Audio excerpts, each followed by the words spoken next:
I am Diana Tarleson from the Botbash Party Service. And my name is Zachary Lytle from the Botbash Party Service. She's also from the Scorpios team. And so is he. Brag. So is he.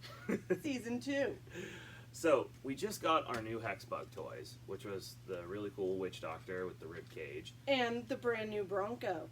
So new, so shiny. But it's been a little weird having 2 Witch Doctors in the arena.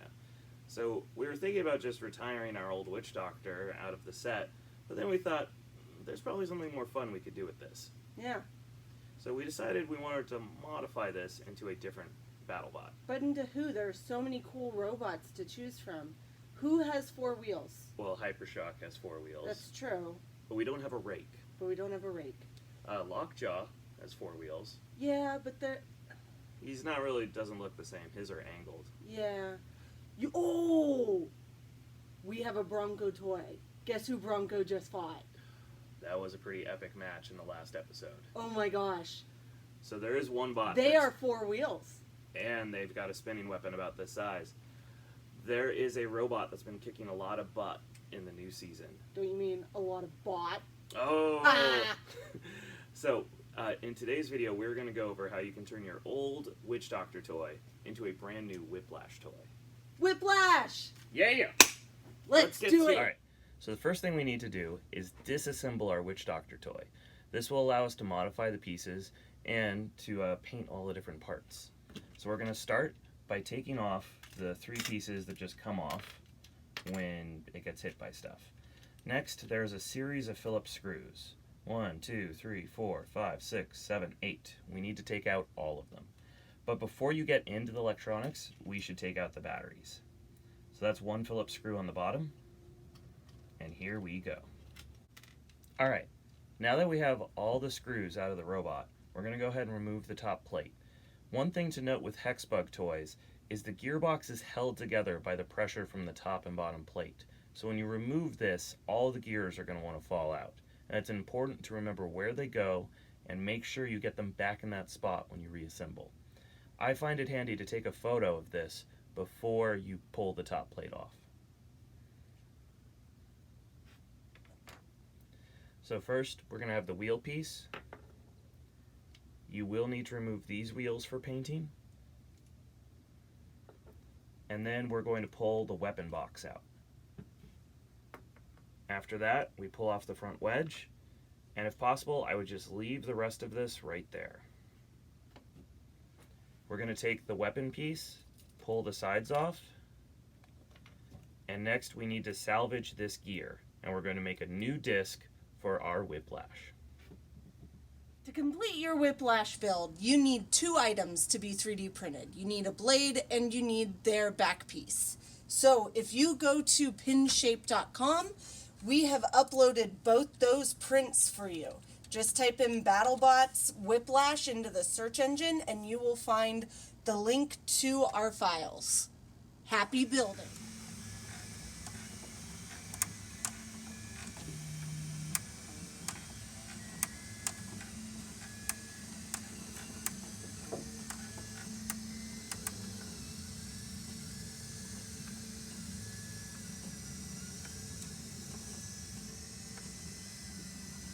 Now that our 3D printers have finished printing our Whiplash blade, we are going to take the gear out of our old Witch Doctor blade, like so. They are just press fit together, and we are now going to press it into our Whiplash blade.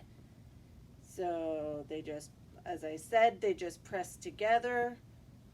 May need to use a solid surface for more.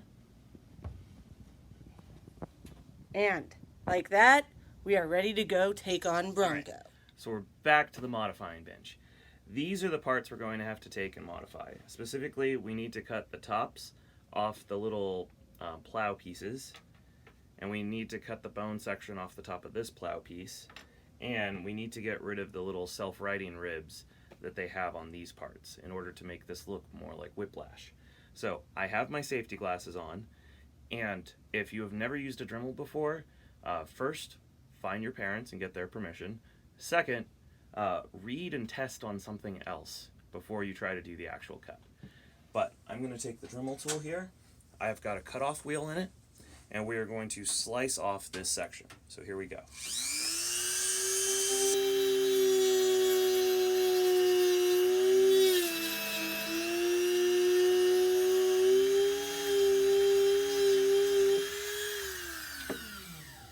Let it spin all the way down. All right, and there we go. We've removed that top section. At this point, I would grab a file and just knock off the little burrs here. But this piece is ready. Let's go ahead, and next we're going to take the spines off the top of this.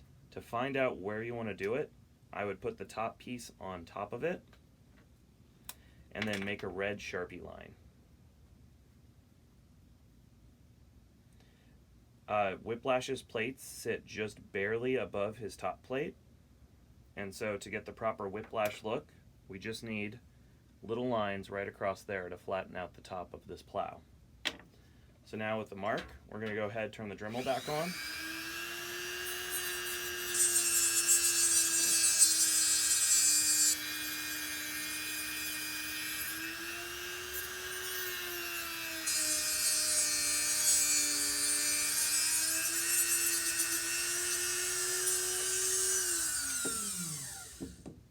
Alright, we're almost done. Once again, I would take a file and clean this up real quick. The last thing you will do is put this piece in here, make it level here on the bottom, and you're just going to continue that line across.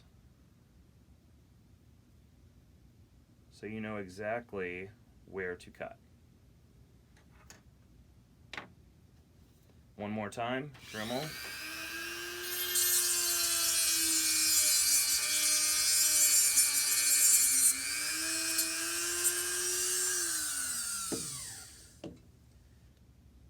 And we'll just finish up with a little bit of filing to make this all nice, neat, and pretty.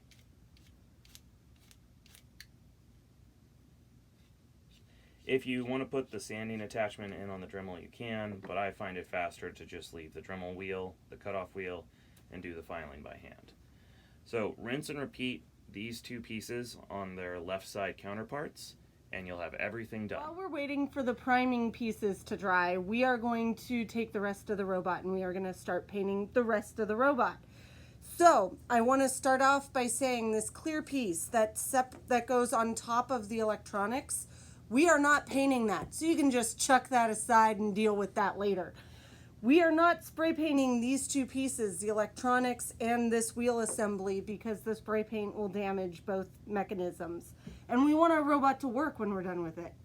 So, again, I like to use Tamiya Paints as my modeling paint of choice. Whatever modeling paint you like to do is fine. For the main body of the robot, we are using semi-gloss black because that is the super shiny part and needs to be super shiny. For the wheels, we are using flat black because they are wheels. Nobody cares about them. For the other parts, we are doing red because the robot is black and red. So, let's get painting. And now, we just wait for the parts to dry and wash our hands. Hey there. So, our primed pieces are all dry and ready for color. So what we're going to do is we're going to paint the big top panel semi-gloss black. We're going to paint the wedge red, and to imitate the Whiplash lifter, we are going to paint some racing stripes down the center of the wedge to imitate that lifting goodness. All right, let's get to it. All right, now that all the pieces are painted, we just need to wait for these guys to dry, and then we will be ready to reassemble our robot. Awesome, we're almost there. Hi there, guys. So Diana just finished painting all of these parts and we're ready to reassemble.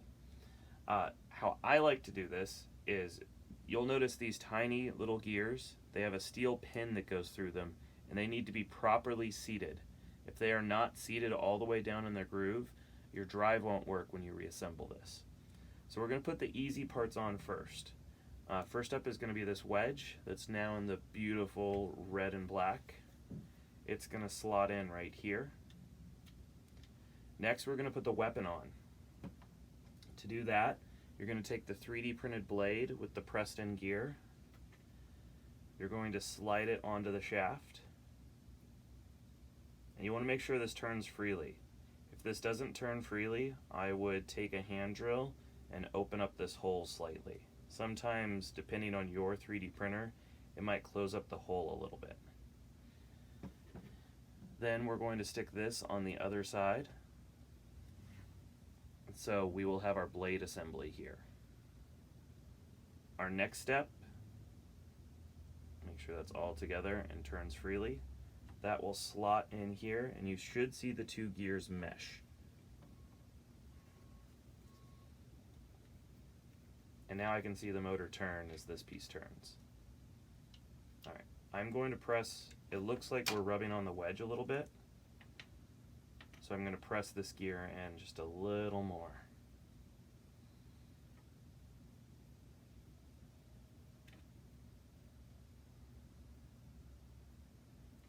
Now that we have a tighter fit, we go back in. Oh yeah, and that turns much better. So now, the weapon's done. I'm going to put the wheels in the back, and I've saved the hardest step for last, which is getting this gear to engage here without knocking the middle gear out. I typically do this resting on the battery case. That way it holds the wheel up for me. Once we get the gear meshed in here,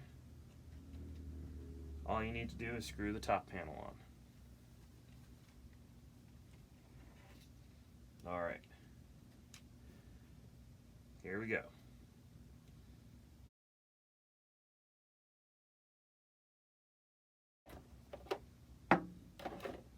Alright.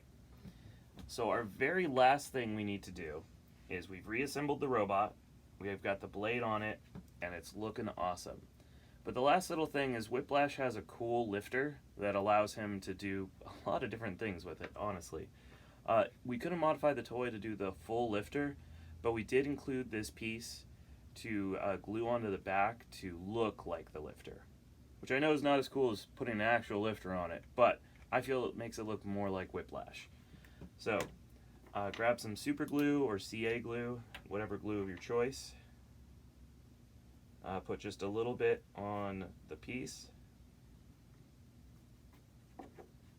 And then you want to make sure you don't cover up the thing and you don't block the blade. So as I seat this, I do spin the blade around to make sure I don't block it. And there's a hole in the middle for the infrared light. Alright, but there we go. We have our Whiplash toy. Let's go test it out.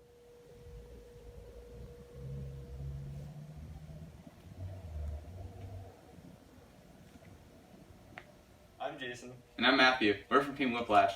We had a lot of fun building the heavyweight version of Whiplash. And we hope you have just as much fun building our Kit Bash version.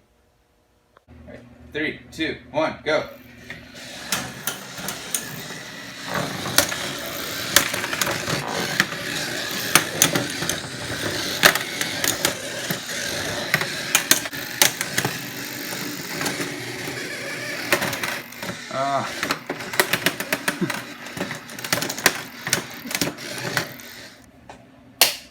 I certainly hope you enjoyed today's video. We had a lot of fun putting this little Kit Bash Whiplash together. And thank you to the Whiplash team and the Vasquez family for helping us make this super awesome addition to the Hexbug team. We hope you enjoy it. We hope you get the same amount of fun out of this that we do. And now, if you don't mind, we have a score to settle in the arena. It's time to reenact an epic battle. Ah! I'll see you in the ring. I call blue square.